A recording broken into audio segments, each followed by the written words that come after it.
എനിക്ക് പടച്ചോൻ ഇത്രയും ശമ്പളം തരുന്നതും അല്ലെങ്കിൽ അള്ള എനിക്ക് ഉപജീവനം തരുന്നതും മറ്റഞ്ചെട്ട് ആളുകളെയും കൂടി പരിഗണിച്ച, അതിൽ എന്റെ വാപ്പവടും എന്റെ ഉമ്മവടും എന്റെ അനിയമ്പടും, ഒരു ജോലിയാവാത്ത അല്ലെങ്കിൽ കഷ്ടപ്പെടുന്ന എന്റെ കുടുംബത്തിലെ പലരും പെടും, എന്റെ മക്കൾ പെടും, എന്റെ ഭാര്യ പെടും. അതുകൊണ്ടാ പടച്ചോൻ എനിക്ക് തരുന്നത്. അല്ലാതെ എന്റെ ഒറ്റക്ക് മാത്രം തിന്നാനും ജീവിക്കാനും വേണ്ടിയിട്ടല്ല. മറ്റു പലരെയും കൂടി നീ ഒന്ന് പരിഗണിക്കണമെന്ന റബ്ബിന്റെ കാരുണ്യത്തിന്റെ പരിഗണന കൊണ്ടാണ് അള്ള എനിക്ക് തരുന്നതെങ്കിൽ എനിക്ക് കിട്ടുന്നത് സിംഹഭാഗവും ഞാൻ തന്നെ ആർത്തി വിളിച്ച് വീങ്ങണമെന്നല്ല. അതിന് കാത്തിരിക്കുന്ന പലരും നിങ്ങളുടെ കുടുംബത്തിലുണ്ടെങ്കിൽ അവരെയും കൂടി ഒന്ന് പരിഗണിക്കണം.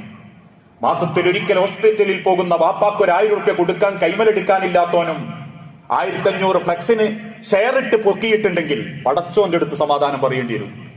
സ്വന്തം വാപ്പാക്ക് ഒരു 5 രൂപ കൊടുക്കാത്തവനും നാട്ടിലെ എല്ലാ കാര്യങ്ങൾക്കും വാശി പിടിച്ച് ചെലവാക്കുമ്പോൾ ഇതൊക്കെ പടച്ചോന്റെ അടുത്തൊരു വലിയ പാപമായി മാറാൻ കാരണമാകുന്നു നമ്മൾ ചിന്തിച്ചാൽ മതി.